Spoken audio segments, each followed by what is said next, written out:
Nous sommes heureux de nous retrouver ensemble aujourd'hui.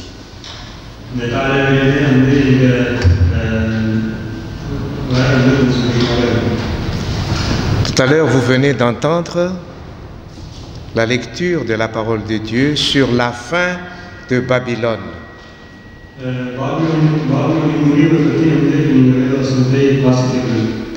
Et pour la fin de Babylone, Dieu a un enseignement, quelques enseignements à nous donner.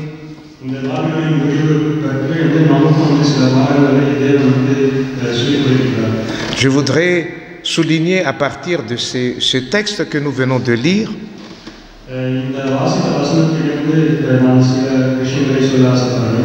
quatre enseignements qui sont très importants.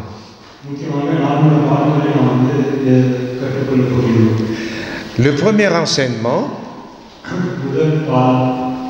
la fin de l'empire babylonien a été marquée par l'arrogance, l'orgueil.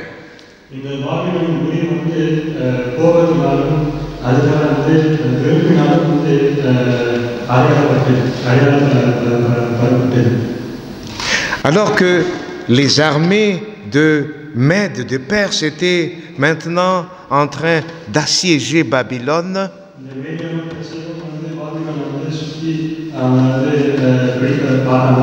pendant des mois et des mois.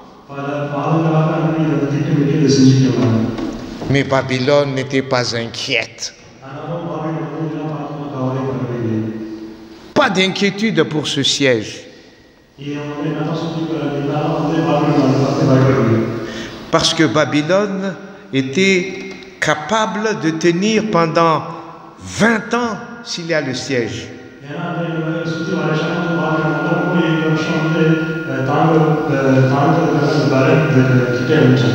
Il avait une nourriture suffisante pour 20 ans.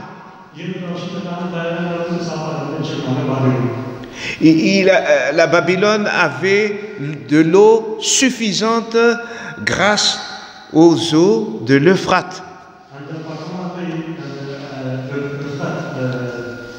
Euphrates.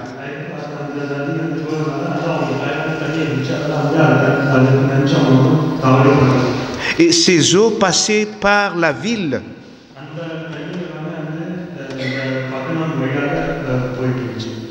Nous sommes en l'an 538 avant Jésus-Christ.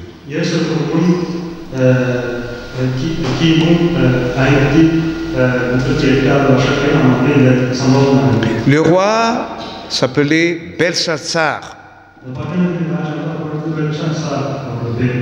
Et la ville de Babylone était une ville comme une sorte de bunker.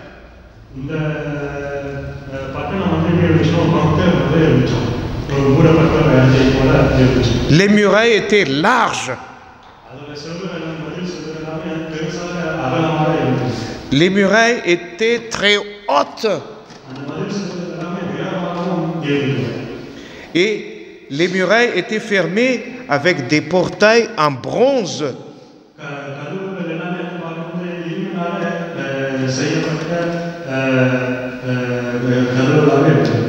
Malgré l'armée ennemie qui était autour de Babylone,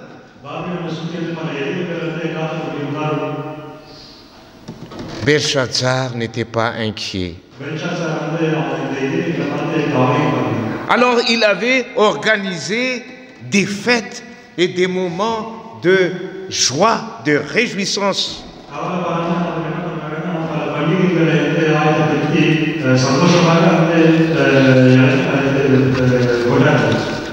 C'était une manière de sous-estimer l'ennemi autour.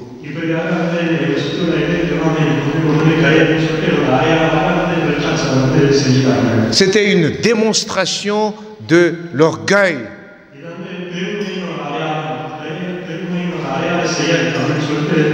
C'était une démonstration de la propre suffisance.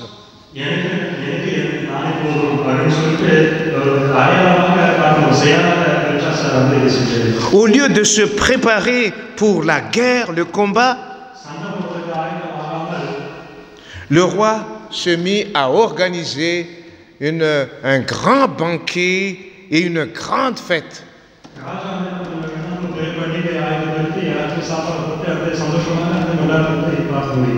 On remarque dans Daniel chapitre 5, le verset 1 à 4,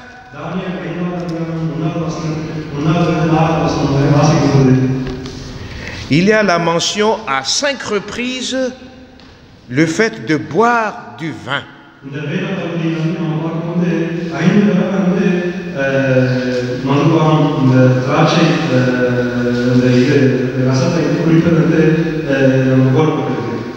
Il but du vin, il goûtait du vin, ils s'en servirent pour boire, ils burent du vin. Cela fait au moins 5 fois la mention du vin.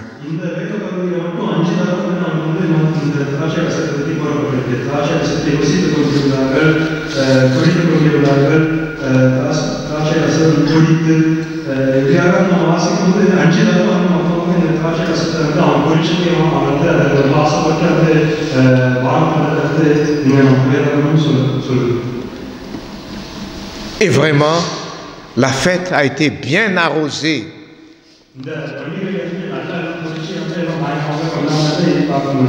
Et voilà, il n'y a plus d'insouciance.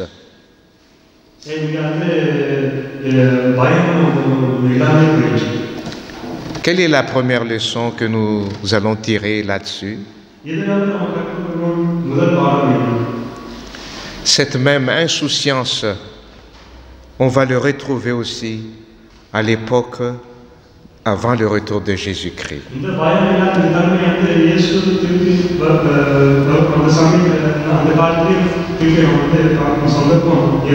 Le monde d'aujourd'hui est dans l'insouciance. Alors que Jésus est sur le point de revenir. Et Jésus a vu déjà de loin l'insouciance de ce monde.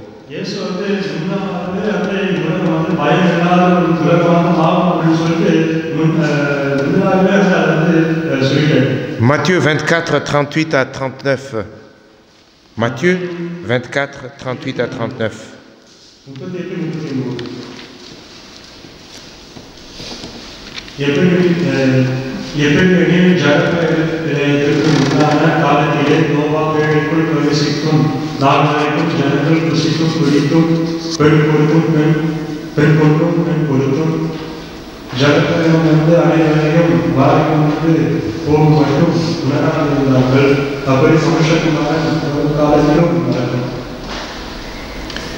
Cela veut dire que le monde est toujours en fête, n'est-ce pas?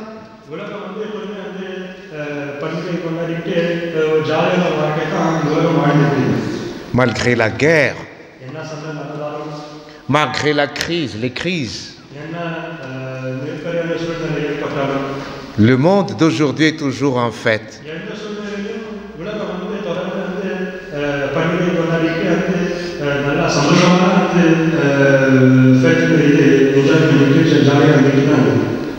Bientôt, il y aura une grande fête pour tous les amoureux de football, n'est-ce pas?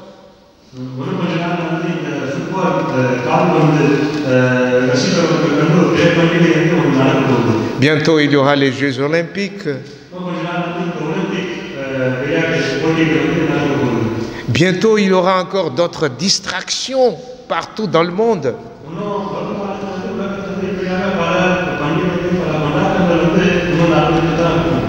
Et c'est ça l'esprit de ce monde aujourd'hui.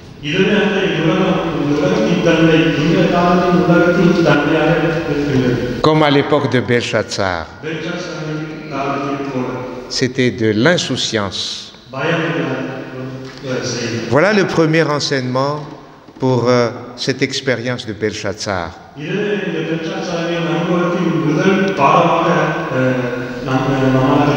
Avant la fin de son empire.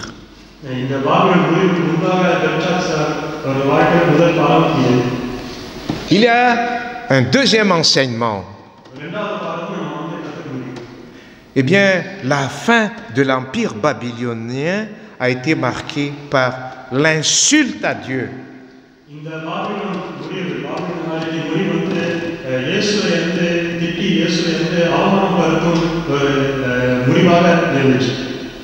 Non content de boire et de s'enivrer à fond, Belshazzar a osé insulter Dieu.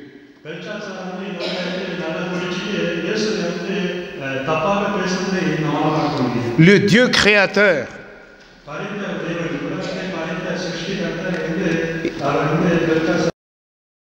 Et voici comment ça se passe pour cette insulte à Dieu. Daniel chapitre 5, le verset 2.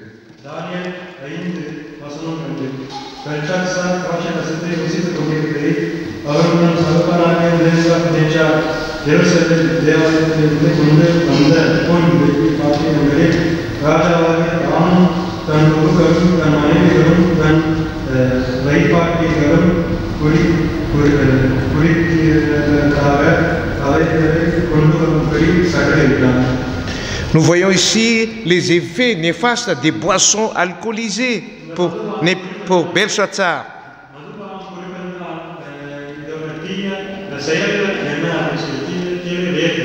Il y a vraiment ici une confusion entre ce qui est sacré et ce qui n'est pas sacré.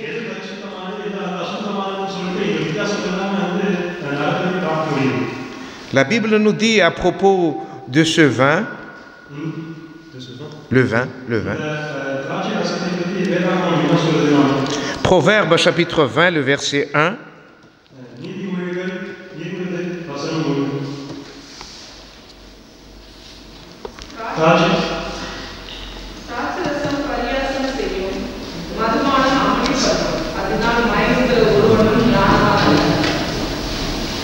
Nous voyons ici que le vin est devenu moqueur, car le roi est allé jusqu'à mépriser tout ce qui est sacré pour Dieu.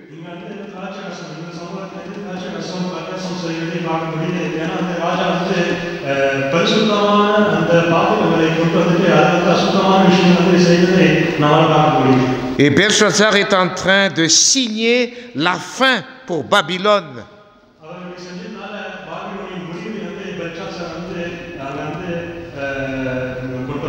Parce qu'il a profané tout ce qui est sacré.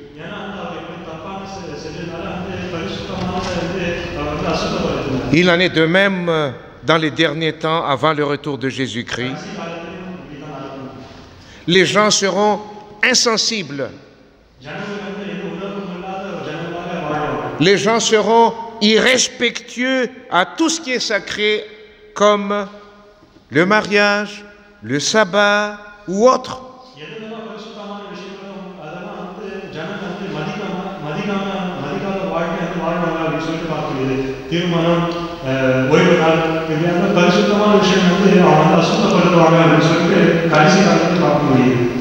Il y a un message d'avertissement pour le monde avant le retour de Jésus-Christ.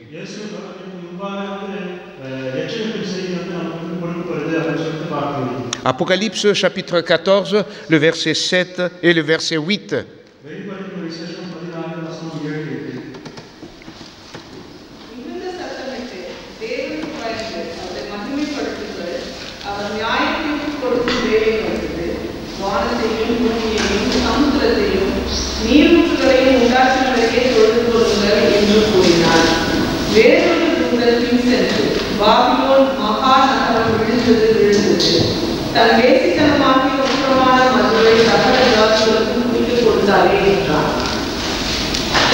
Nous voyons ici encore la référence à Babylone la Grande qui a abreuvé toutes les nations du vin, c'est-à-dire la confusion totale.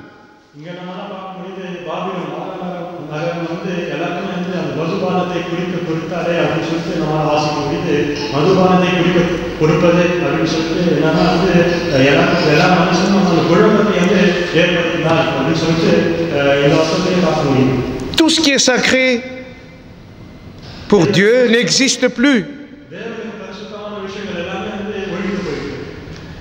Eh bien, le monde d'aujourd'hui est en train de vivre cette situation aussi.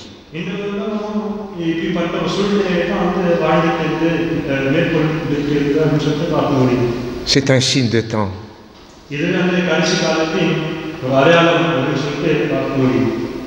Maintenant, nous allons voir le troisième enseignement concernant la fin de l'Empire babylonien et nous aujourd'hui.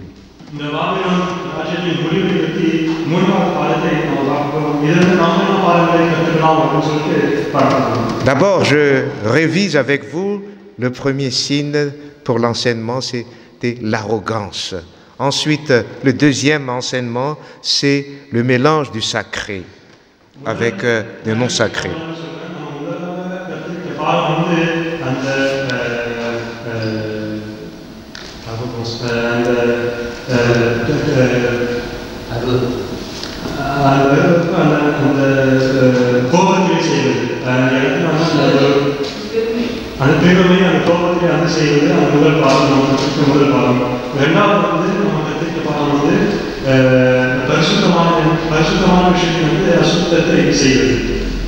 Merci beaucoup. Mais le troisième enseignement, c'est la fin de l'Empire babylonien, a été marqué par l'immoralité.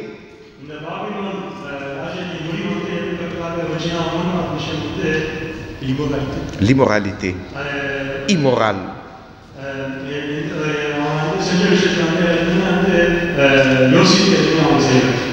Dans Daniel 5, le verset 2 et 3, reprennent le mot les femmes, les concubines, pendant le banquet organisé par Belshazzar.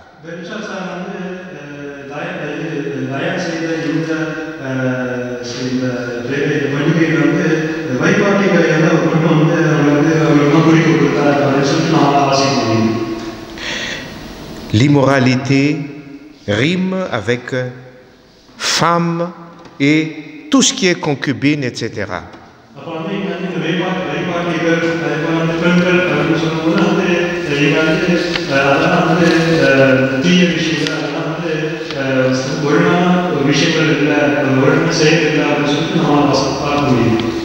Eh bien, l'immoralité a atteint son sommet à Babylone par les plaisirs charnels.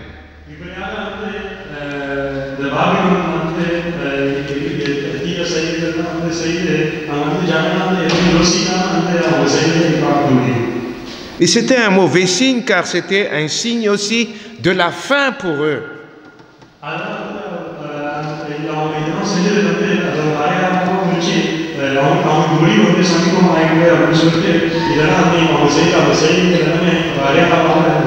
Nous constations que l'histoire se répète ici comme avec les gens de Sodome et de Gomorrhe.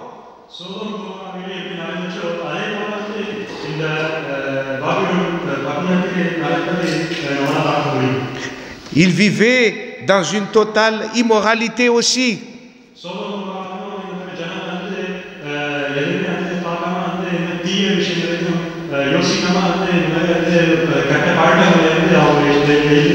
Et c'est un signe précurseur de la fin de Sodome et de Gomorrhe.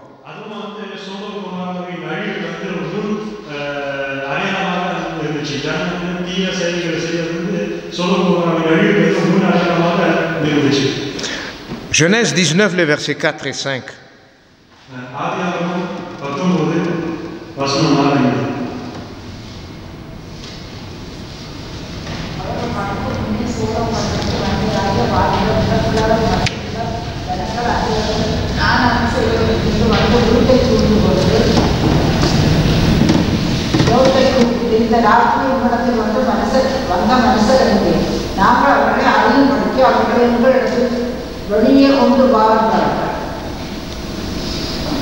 Eh bien, l'apôtre Pierre résume la fin de Sodome et de Gomorrhe par le texte suivant, 2 Pierre 6, le verset 7.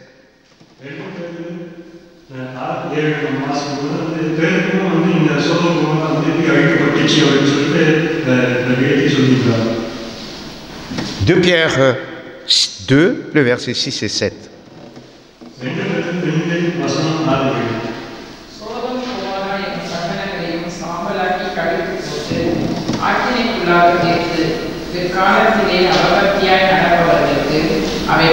அடிஸ்தானமாக வைத்து அக்கிரமக்காரர்கள் வாசமாயிருக்கையில் அவர்களுடைய காம விகார நடக்கையால் வருத்தப்பட்டு.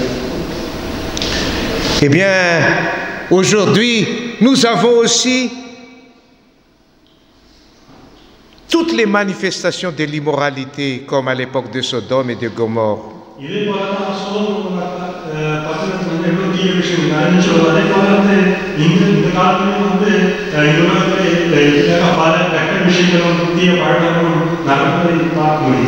Ceci doit nous interpeller que nous sommes aussi à l'approche de la fin de l'histoire de ce monde.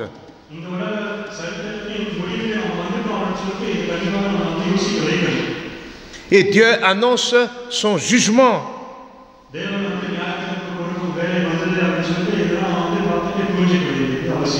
Nous devrions aussi annoncer que Dieu est en train d'apporter le jugement en ce monde.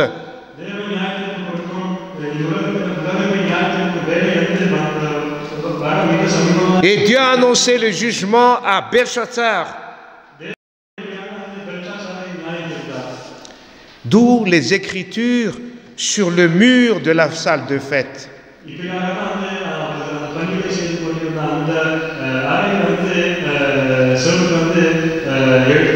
Comme une sorte de PowerPoint. On n'a pas encore parlé de PowerPoint et là, on a déjà une sorte de PowerPoint à l'époque de Daniel.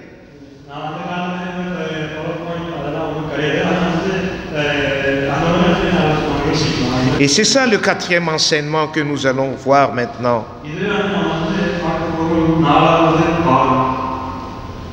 Avec l'insouciance qui constitue un signe des temps, avec l'orgueil qui constitue le signe des temps, avec l'immoralité pour le signe des temps, Dieu va aller de l'avant pour juger le monde.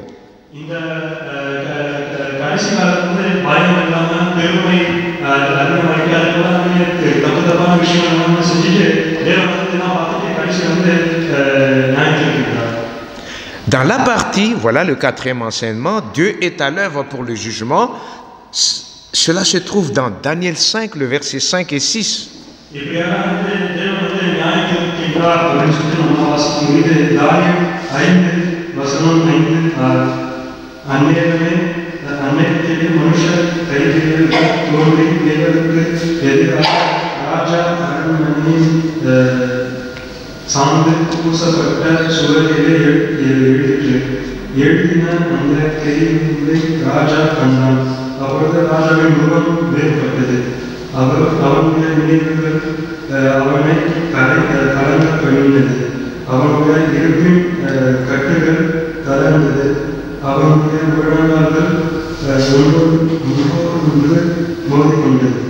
Ce texte nous montre que rien n'échappe à Dieu.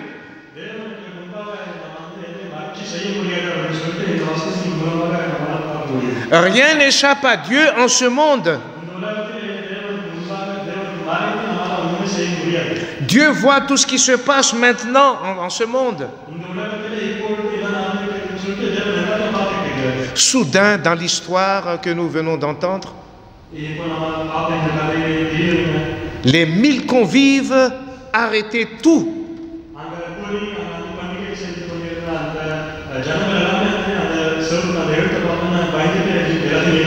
Un silence rempli de frayeur parcourait la salle.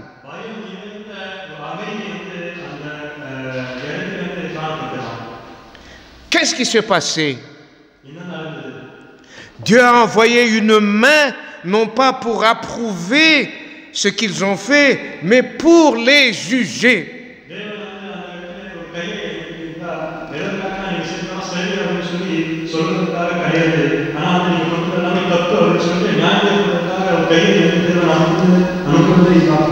Le roi changea de couleur et ses pensées le troublèrent lorsque le roi a vu ce PowerPoint à l'époque.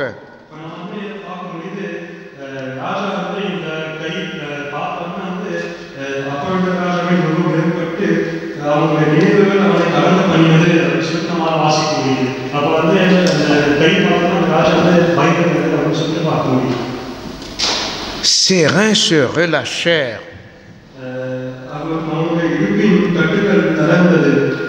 C'est vraiment une situation difficile. Hein?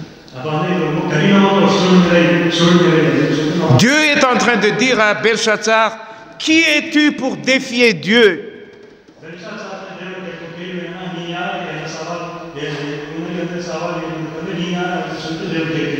Dieu est en train de dire à Belshazzar, qui es-tu pour ridiculiser Dieu?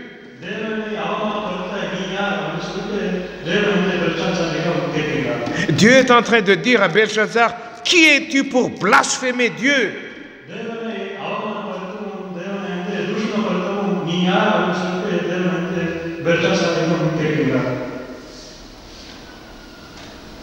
À l'heure actuelle, mes frères et sœurs,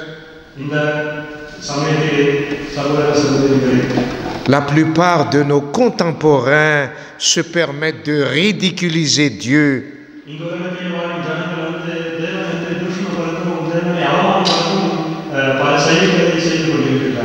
Ridiculiser Dieu en lançant l'idée selon laquelle que Dieu n'existe pas, mais le monde est dû à l'évolution.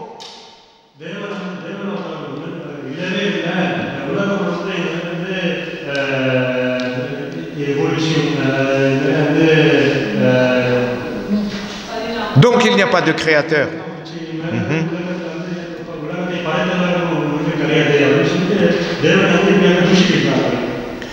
Les gens rabaissent Dieu tout en créant des idoles.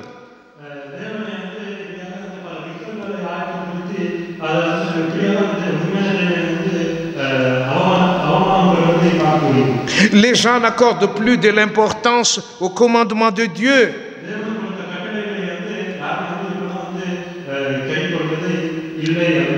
Y compris le 4e commandement qui est sacré.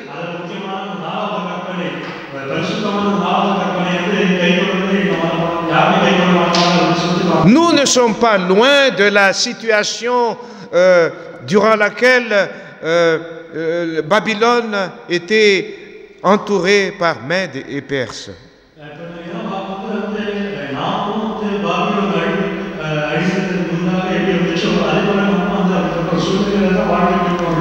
Dieu ne restera pas indifférent comme il ne l'a pas été à l'égard de tout ce que Belshazzar avait fait.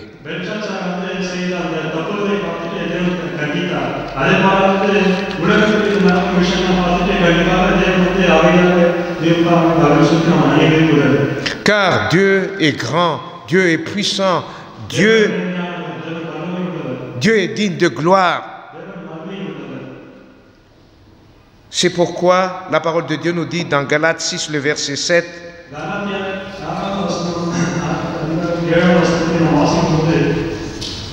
ne vous y trompez pas, on ne se moque pas de Dieu, c'est qu'un homme aura semé, il le moissonnera aussi.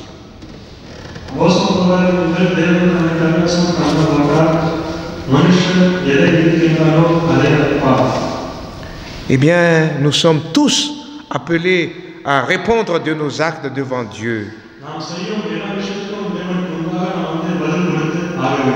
Qui que nous soyons. Ecclésiaste 12, le verset 16. Ecclésiaste 12, le verset 16. Car Dieu amène... Oui, allez-y.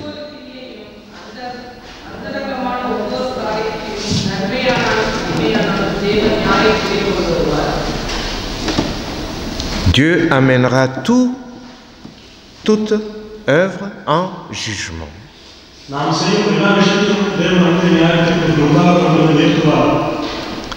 À la vue du jugement de Dieu, Belshazzar tremblait.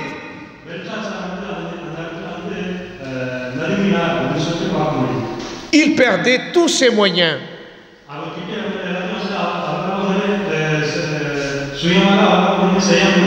Sa conscience l'accusait.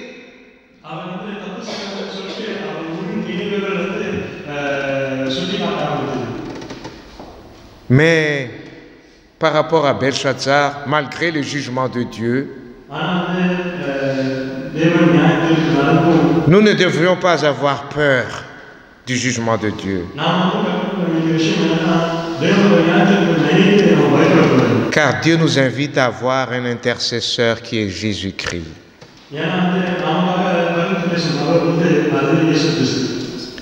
Dans Hébreux 7, le verset 25,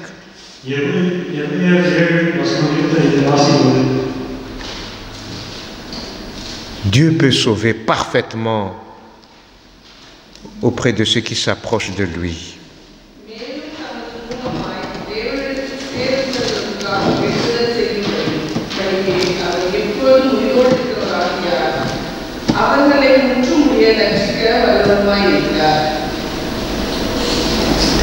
À la fin des temps, tous ceux qui n'auront pas accepté Jésus comme sauveur ne seront pas épargnés.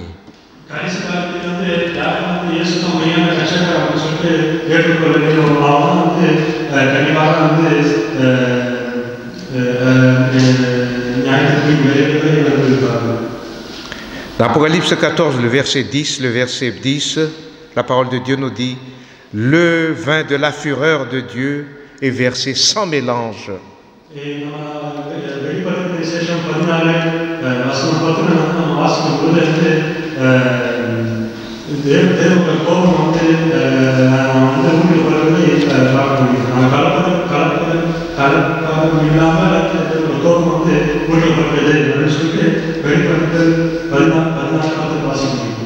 Et le même message que Belshazzar a reçu de Dieu sera le même message à tous ceux qui n'ont pas accepté Jésus comme intercesseur.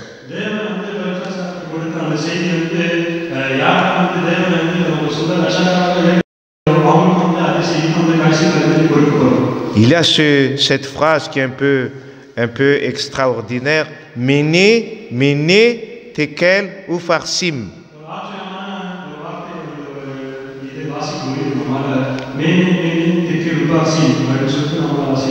Et lorsque Dieu a dit à Belshazzar, mene, mene, tekel ou farsim, Dieu a dit, comptez, qu'est-ce que tu peux faire, Belshazzar?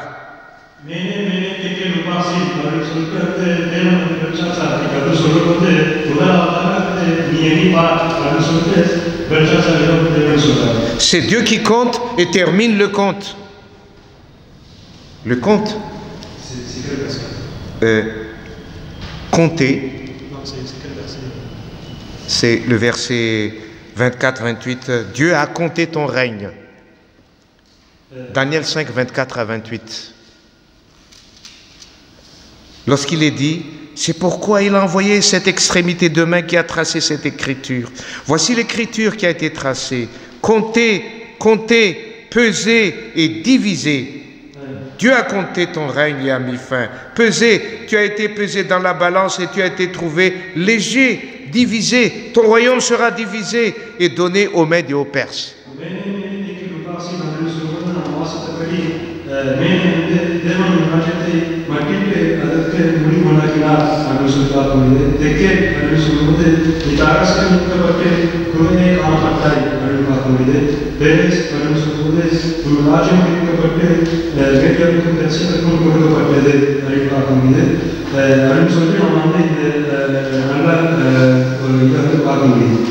Comptez, c'est Dieu qui compte et termine le compte.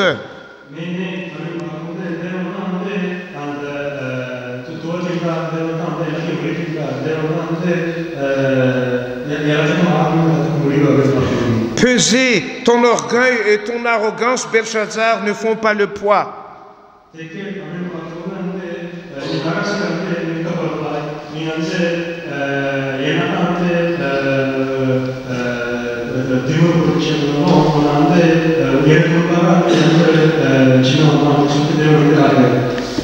Qu'est-ce que tu vaux, Belshazzar? Pas même une plume.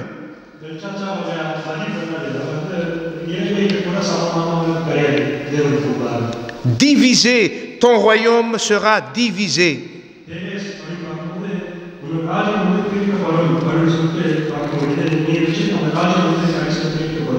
Avec ta puissance, Belshazzar, qu'est-ce que tu peux retenir encore? Rien.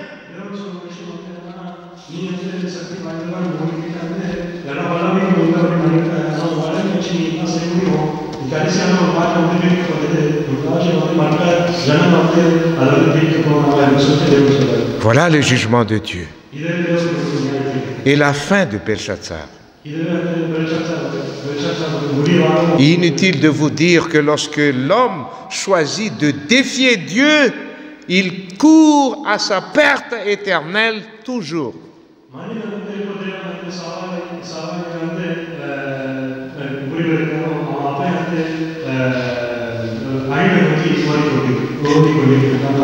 Daniel nous dit que cette même nuit, Belshazzar fut tué et Darius le Mède s'empara du royaume étant âgé de 62 ans.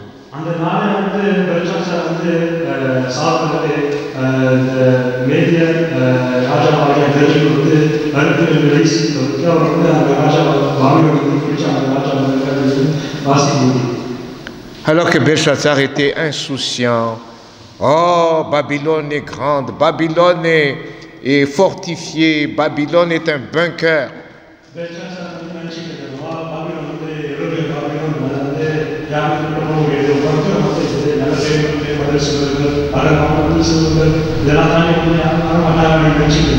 Mais il y a une fin dans chaque chose, dans toute chose, ici.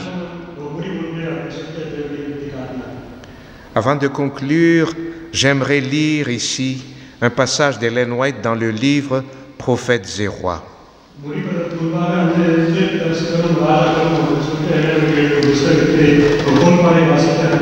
À la page 404,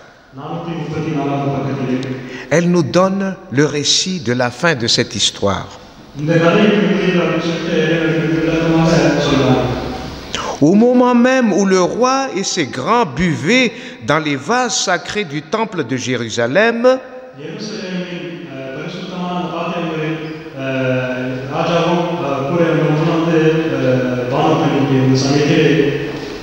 et louaient leur Dieu d'argent, d'or, d'airain, de bois,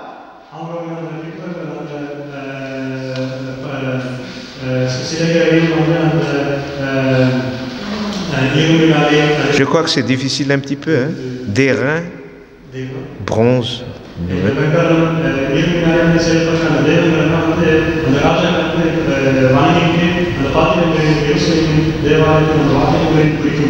Les Mèdes et les Perses, après avoir détourné les eaux de l'Euphrate, pénétraient au cœur de la ville, privée de défense, car tout le monde était dans la joie, dans les fêtes.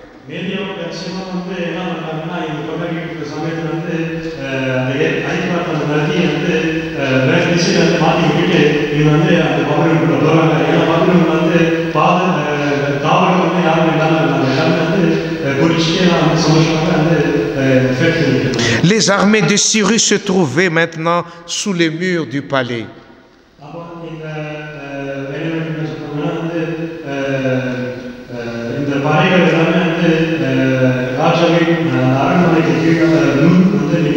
Et Babylone est tombée.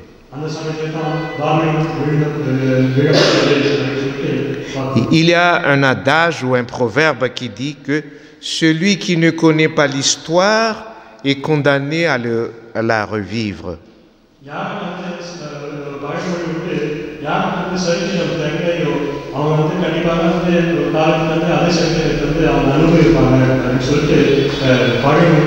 L'histoire de la fin de Babylone nous donne 4 enseignements. Il y a la fin dans l'arrogance. Il y a la fin lorsque on mélange le sacré et ce qui n'est pas sacré. Il y a une fin pour l'immoralité. Et il y a une fin car Dieu va apporter le jugement à ce monde.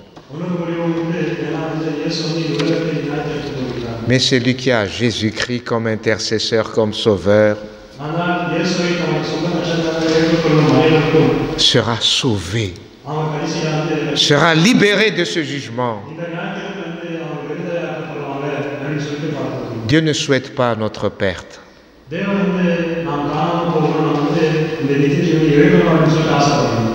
Son grand jour est proche.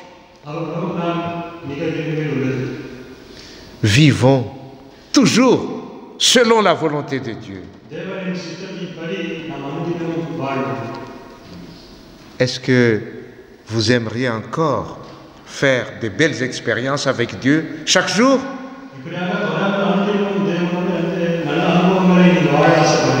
Si vous le souhaitez, dites tout simplement Amen.